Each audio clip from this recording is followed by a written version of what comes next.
All right, class. Let's start with the class. Um, can you guys hear me?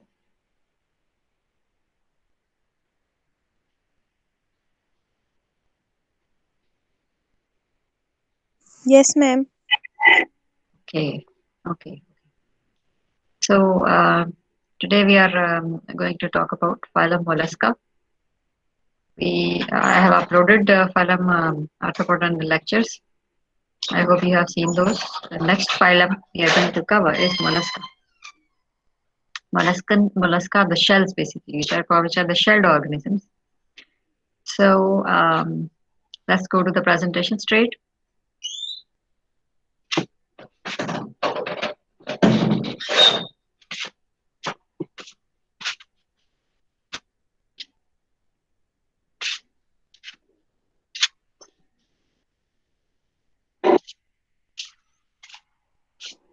Okay, so phylum Mollusca. This is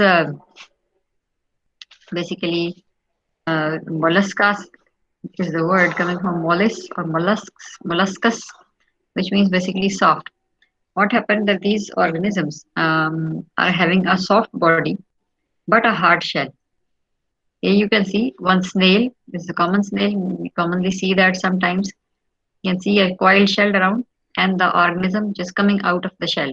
The head, the antenna, and the soft body inside. So these are soft-bodied organisms with a hard shell around that soft body. Just a minute. Maybe someone want to join. Just a minute. I have to admit. Okay. So the soft-bodied organisms, animals with a hard shell around their soft body. Now their habitat. They are basic habitat mean where do they live? So mostly aquatic. Mostly these are aquatic, living in the water and few are terrestrial like we generally see this garden snail when I see the garden around us you see this yellow colored snails are moving here and there but majority is actually aquatic and living inside the water both freshwater and marine organisms are present. Body is soft but there is no segmentation. Here we see that segmentation is gone but the systems are there. So grade of organization, if we talk about it, organ system grade means they are having organs which are making systems in combination, like they are having a simple digestive system, simple circulatory system, and so on. So grade of organization is organ system grade. Like organs making systems.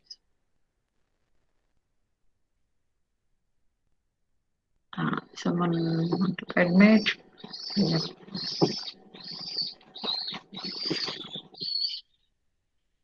Okay, so the more characteristics. If we talk about the germ layer, these animals are triploblastic. Again, we already talked about there are only two phyla which are diploblastic, and those are Porifera and Cnidaria. All other are triploblastic. That is, they are having three germ layers: ectoderm, endoderm, and middle one, mesoderm. Then symmetry. We talk about the symmetry. They are bilaterally symmetrical animals. These are bilaterally symmetrical. They can hypothetically divide their bodies into two equal halves. Then the body regions. Their body is divided into three regions. Three regions are there: head, muscular foot, and the visceral mass. So their body is divided by three regions. A head region, there is a muscular foot with which they move, and the visceral mass. Visceral mass include all the systems inside, like digestive system, circulatory system, and so on. Now, the important thing is their body covering, because this is something unique or different. The body is covered by a thin membrane called mantle. So the body is covered by a thin membrane called mantle, and then a hard shell. We can call it a hard coat. Commonly, we call it shell. The mantle is a membrane that is covering the whole of the body, and then around the mantle there is a shell. If we go from outside and enter inside, we'll see say shell, membrane, and then the soft body parts. Now, what about the systems? How they function? The respiration. They use basically gill. They have specific kind of gills, of particularly those which are living in water. These are called sea silent, Tinidia.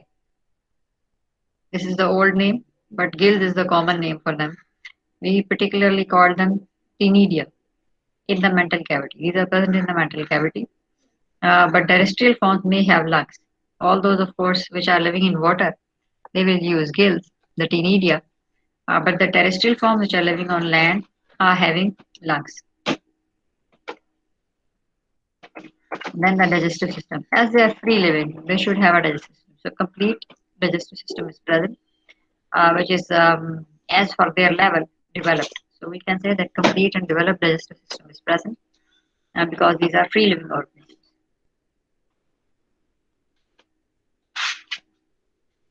Then circulatory system. They do have very simple circulatory system, but still it is closed type. That is, the blood never leaves the vessels. Blood is always there inside the vessels and flowing here and there. There is a heart, pulsating hearts are there, and then blood vessels. Heart consists of two atria and one ventricle.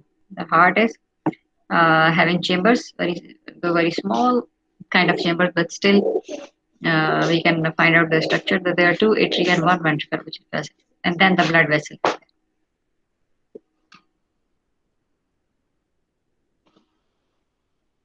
Mm, Why we call it closed type? Because blood will never leave the vessels. Blood will be inside the vessels. Heart is pulsating and pushing the blood towards the body, and then it is coming back from the other way towards the heart, and it will stay there inside the vessel. Then excretion, a pair of metanephridia, the second level kidney, which is present. Metanephridia are simple form of kidneys, very initial form of kidneys present. We know that before that there were protonephridia, which are old type of kidneys, which include only flame cells. The next metanephridia is a very simple form of kidney. Then if we talk about nervous system, they are basically having three pairs of ganglia. There are three pairs of ganglia, one on each lateral side. I mean the cerebral ganglia, visceral ganglia, and pedal ganglia. Cerebral is present inside the head region. Visceral present inside the visceral region, central body part, and pedal is present inside the foot. Cerebral is, of course, controlling the activities in the head region. Visceral is controlling the activity in the body systems, and pedal is controlling the foot because their foot is their important characteristic because with the help of the foot they will move, and there is a single foot. So pedal ganglion is there to control that its activities. And then if we talk about their reproduction, um, they are dioecious and few are hermaphrodite. Dioecious means that the male and female organism are separate. There is separate male and there is separate female, which are distinguishable. But few are hermaphrodite. Few of them are having both male and female parts in the same organ. Reproduction happens by gametic fusion. Fertilization may be external or internal. This is also possible that they lay eggs inside the water and fertilize over there, but sometimes it isn't. Now, if we talk about the development, then development is direct or indirect by a specific kind of larva, which is called trochophore larva. This is also their specific feature. This is a larva which is having basically many cilia, which help it to swim. So development may be direct. Direct means that from egg directly, a miniature adult is formed, which then grows. So indirect means that first of all, a larval form will be formed, and then may or may not be pupa is formed. So here, pupa is not there, but larva is there. So trochophore larvae, these are small, translucent, that is being transparent and free-swimming organisms. It have cilia to swim. Lots of cilia, groups of cilia are around it, which help them in swimming activity. Any larva have to be active because larvae have to feed a lot. When they are feeding a lot, of course, they have to find that food, and for that they have to swim. So larvae are always actively moving and feeding forms. So this is about their reproduction. Now classification. Now if you see the classification, there are six classes belong to this phylum. We'll talk about prominent three classes because we have decided that we'll cover three classes from each phylum. So class one is Pelecypoda or bivalvia. Um, Now bivalvia means precisely two shells, two walls. Shell have two walls, there's two sides. Um, if we talk about the habitat of this class, here you can see an example, Mytilus, which is a shell organism. Shell is there. You can see the some threads coming out with which it can attach to some place. Is a foot extending out with which it will move. This is a particular area. When we see the shell, we'll see one area which is lighter in color. That is called umbo. It is sometimes called umbo. Then the the exhalant siphon from which water goes out. This is the place from where water goes out of the body when it enters. Here you can see edge of the mantle. Mantle, was a membrane. Remember, we just talked about it. Then below the shell, there is a membrane called mantle. So this is the edge of the mantle, just visible from the back of the shell, posterior side of the shell. Now they are mostly marine. Most of the time they are living in marine. They burrow in mud and sand. How they live normally? That on the bottom of the sea, they are actually burrowing in, making holes inside, living there in mud and sand. Their examples are, but few are freshwater as well. So examples are the mussels, Junio, and Mytilus. Here you can see a Mytilus. Then the class two, Gastropoda. Gastropoda is the class which is having, for example, the slugs are they included in that, snails, slugs, etc. Slow-moving organism mostly. So their habitat, these are either aquatic or terrestrial. Many of them are terrestrial, and many are aquatic too. They possess a spiral shell. Their shell is basically precisely spiral in shape. This is their specific feature. They have a large and flat foot. Their foot is specific. That this is larger than other groups mostly, and this is also flat in appearance. Examples are Helix, the snail, Linux, the slug, and maybe Phyla, the apple snail. Here you can see the slug is extending its foot, and then here is the shell foot. Now the last class, the third class, is called Cephalopoda. Here you can see one cephalopod, a loligo. Um, these cephalopoda means cephalo means head, poda means feet, foot. So these organisms are the ones which are having their uh, feet on their head. तो sir पे पाँव होते हैं. You can say कि sir पे पाँव रख के भागना.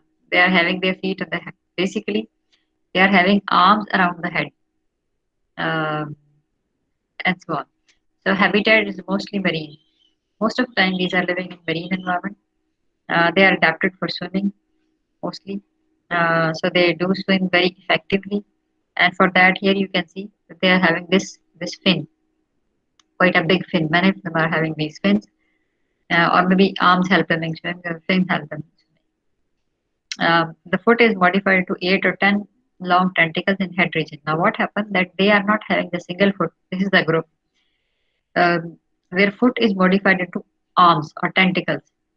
Here you can see arms or the tentacles. So head, basically, foot is modified into many arms, or we also can call them the tentacles. And what happened that these help them in swimming also, but mostly fin also. The shell is either external, internal, or absent. This is another important feature of them. That the shell sometimes is either external, internal. Sometimes there is an internal shell. I mean that kind of material is there inside. Sometimes shell is totally absent. Examples are octopus, which are having like no shell, loligo, sepia, spirula, and nautilus. Here you can see a loligo. So the head region with the eye is a collar, tentacles are there, arms are there around the head, and the visceral mass is there in the center, and then there is a it we call it the atrial fin at the end of the body. So this was something about phylum Mollusca. Now I want to show you a video which is showing you actually the mollusks moving here and there. So let me share my video.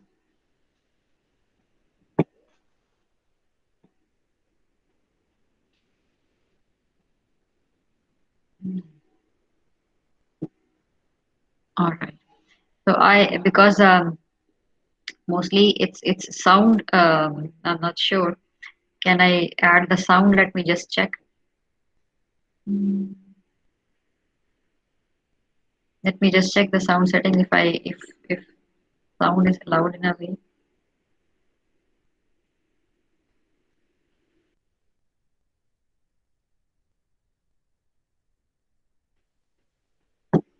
Just a minute. Just let me check my audio settings.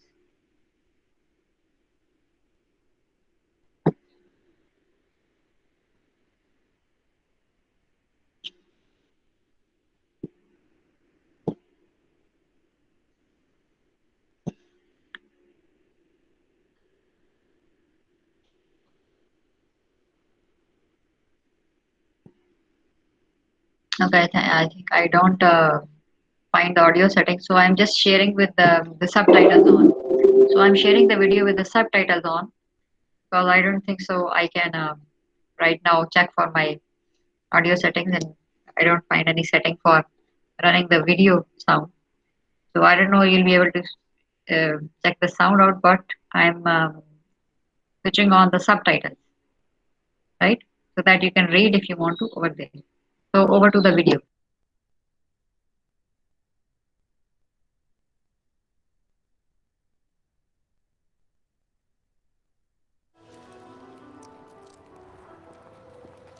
Mollusks, like this garden snail. It's just one of over 150,000 different mollusks that flourish today.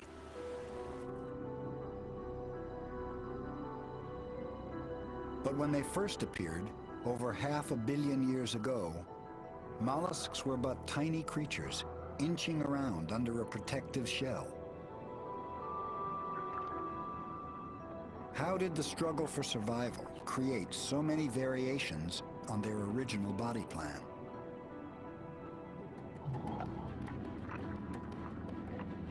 They face a world of attackers, hungry for their protein-rich, sweet-tasting flesh.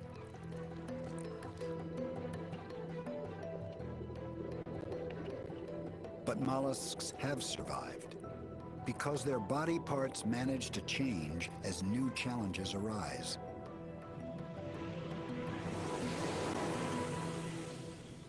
The basic toolkit of a mollusk is evident in the abalone. Most mollusks have some kind of foot. For many, including the abalone, the foot muscle bestows mobility. When the foot brings them to food, mollusks eat by using a unique rasping tongue called a radula. Covering the vital organs is a fold of skin called the mantle. It's the mantle that secretes the trademark body armor of so many mollusks, the shell.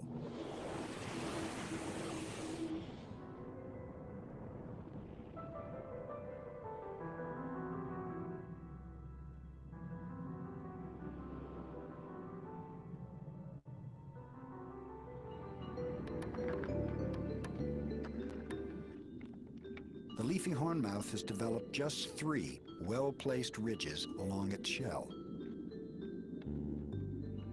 These ridges add just enough thickness to foil a crab's attempt to get a shell-breaking grip.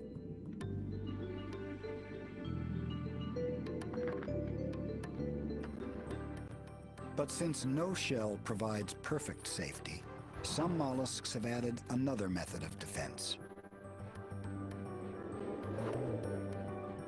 They've developed a means to outrun their enemies.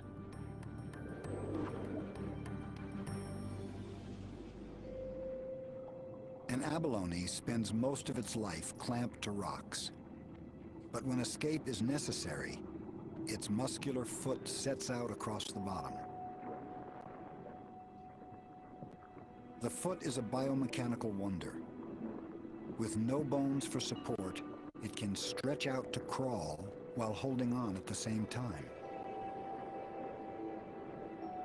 The abalone employs its foot when a dangerous adversary is close by,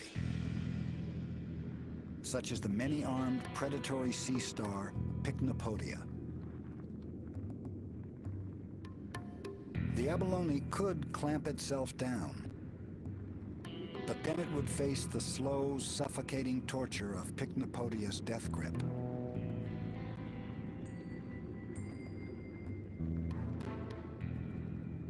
So the abalone, using just one foot, attempts to outrun Pycnopodia, which has more than 10,000 tube feet, all moving with lockstep deliberation.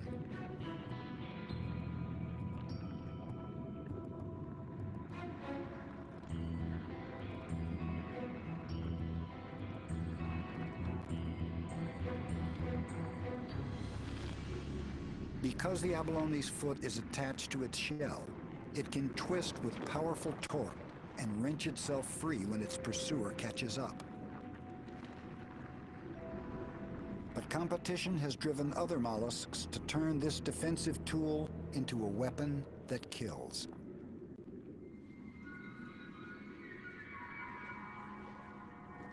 Where cockles are abundant, they attract the attention of a more aggressive mollusk.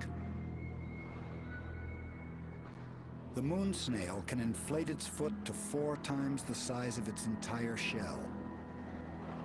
A foot that serves as both a burrowing tool and a predatory weapon.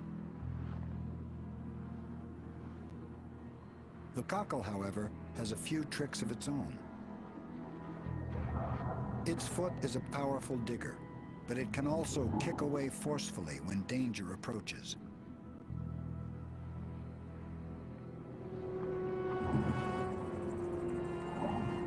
If the moon snail loses its hold, it can also burrow down and surprise a buried cockle.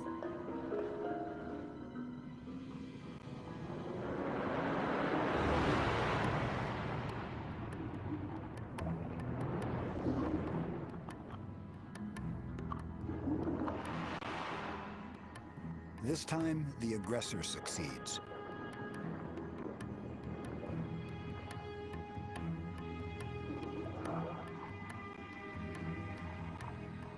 The moon snail's enormous foot begins to smother the hapless cockle. Even a hard shell can't stop the well-equipped moon snail, which can drill right through to feed on the animal within.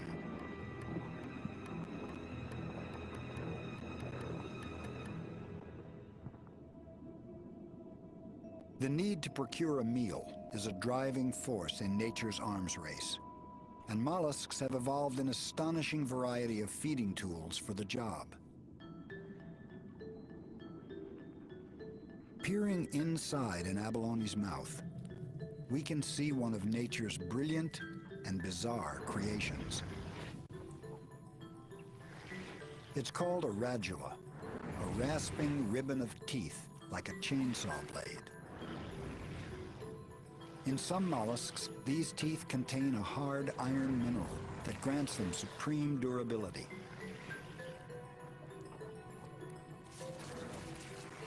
This electron micrograph of the abalone's radula shows why it's so adept at tearing through kelp. Other mollusks have evolved radulas suited for different tastes. This one opens barnacle shells.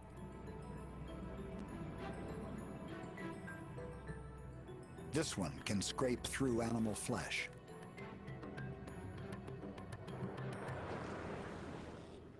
The compulsion to eat and to avoid being eaten has inspired endless invention.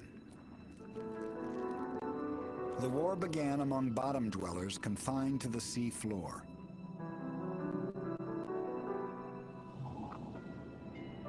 An innovative mollusk evolved the ability to swim by floating off the bottom. It was a miraculous step in the survival game. Examining the Nautilus, we can see how evolution transformed a mere bottom feeder into a buoyant battleship.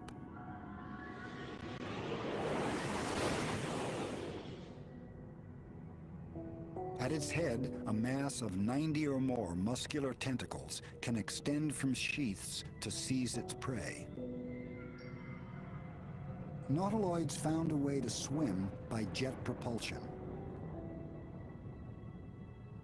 Water is taken in and rapidly forced out of a funnel that steers and propels the Nautilus.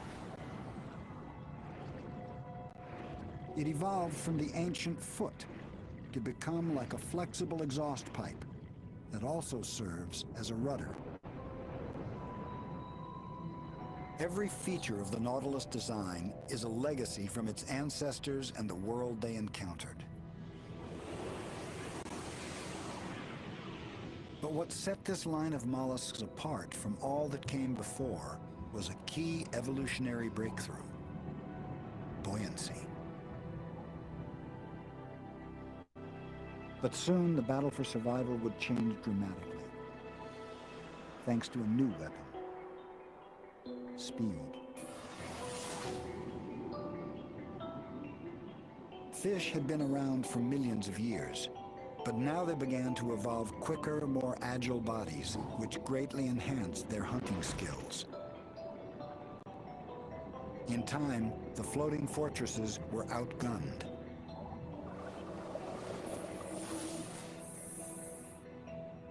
But mollusks fought back. Once again, mollusks retooled. One line embarked on a risky scheme. It would gain speed by forfeiting more and more of its heavy protective shell. In squid living today, only a thin remnant of shell remains on the animal's inside. Now it provides support for a streamlined body that's become a kind of natural rocket. Some squid are capable of accelerated bursts, traveling as fast as 20 miles per hour.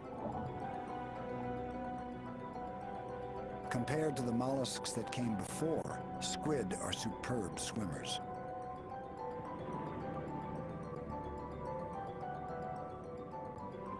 They improved on the jet propulsion system of nautiloids, sucking water into their body, then expelling it forcefully. And over time, they evolved a mantle wall that was muscular and strong.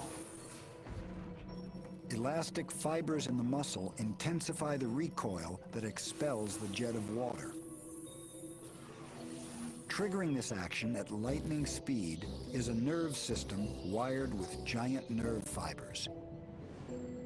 And every squid is powered by 3 hearts, which can pump blood and deliver oxygen as fast as in humans.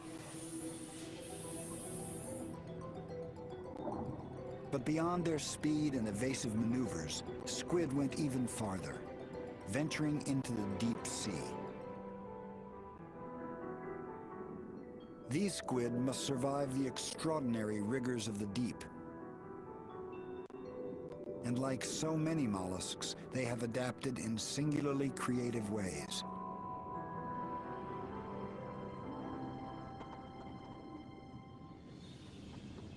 But another mollusk has gone even further, developing the most impressive weapon of all: intelligence.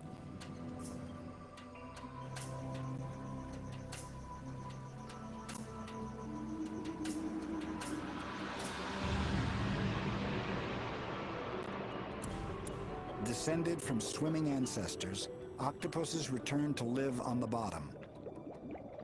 A tremendously risky move for an animal without a protective shell. To survive there, the octopus made dramatic changes to the mollusk body plan. One way is the miracle of camouflage. The octopus can change color and texture in an instant. For the mollusk without a shell, nature invented the ultimate skin.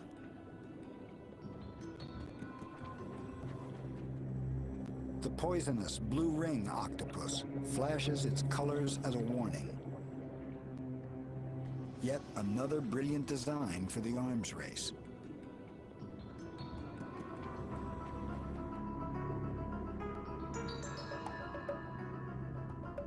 Its early ancestors were at the mercy of shell breakers. Now the crab must reckon with the octopus.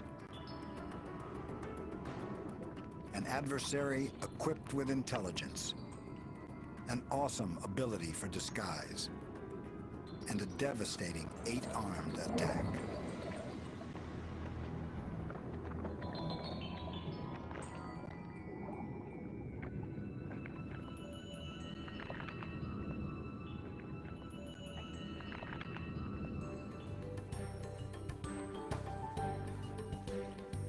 Do mollusks possess some secret weapon in the battle for survival?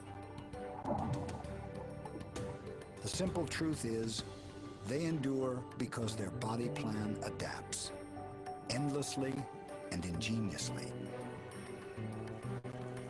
Across millions of years, they have shown that the ability to change in an ever-changing world is perhaps the greatest secret of the survival game.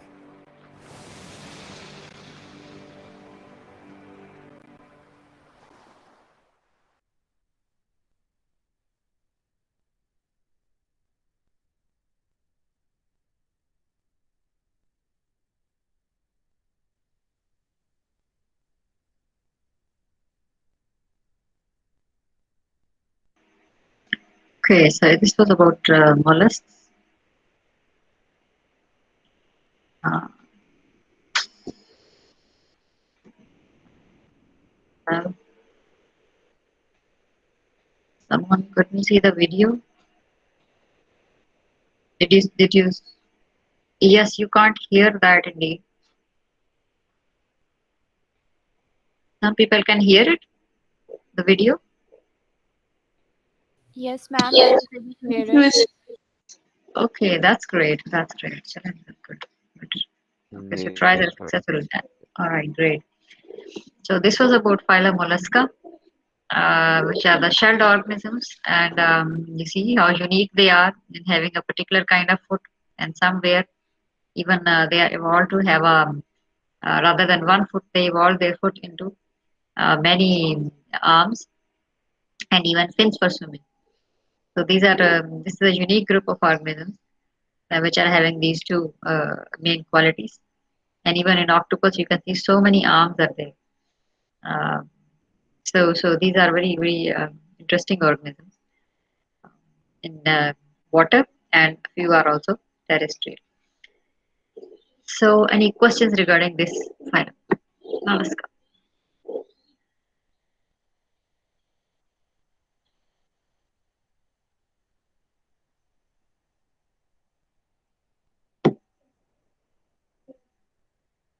Yeah. Someone want to ask question about it? Anything?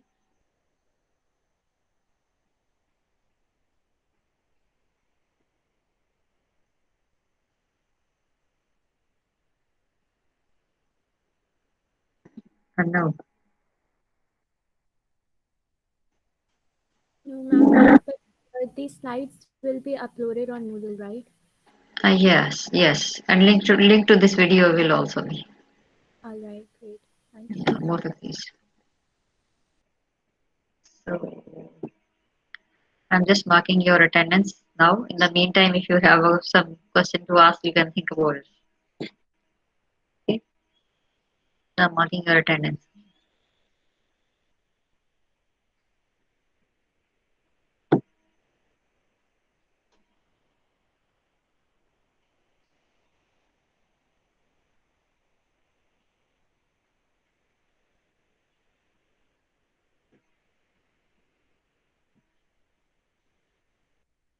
Today is December 2. Yes, ma'am.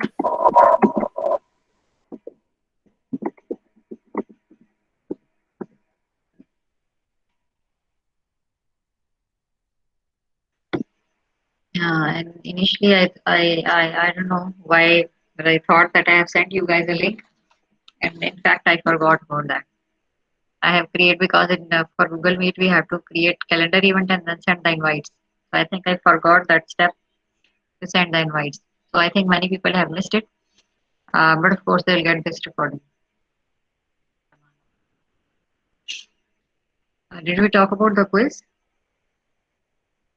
No, ma'am. No. Okay. So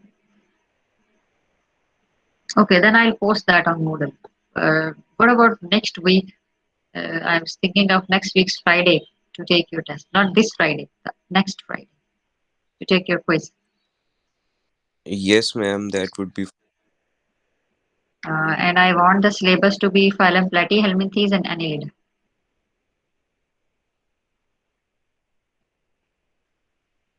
Okay, so the topics will be Platyhelminthes and Annelida.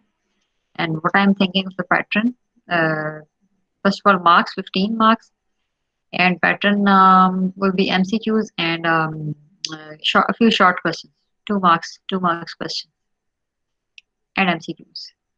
That will be the pattern. Syllabus will be Platyhelminthes and Annelida. And the next Friday, not this one, the next one. I was thinking. Okay. So I think we'll talk more about it in next class because now many people are not present. Ma'am, can you repeat the quiz syllabus? Yes, that is phylum Platyhelminthes and Annelida. I'm also adding that to chat so that you can copy.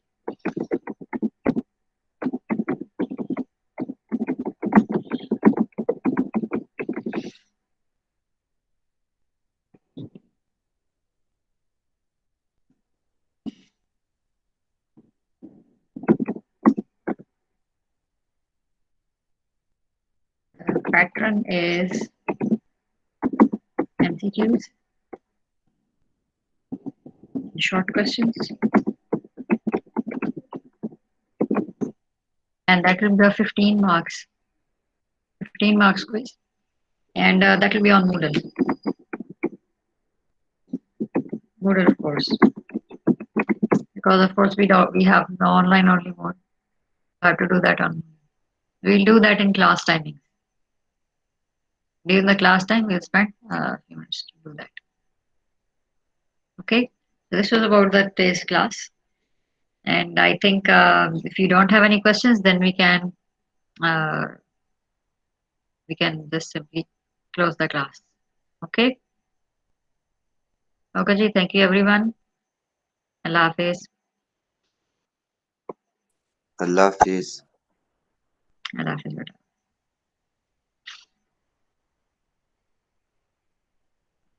Allah Hafiz, ma'am. Allah Hafiz. Beta. Allah Hafiz, ma'am. Allah Hafiz.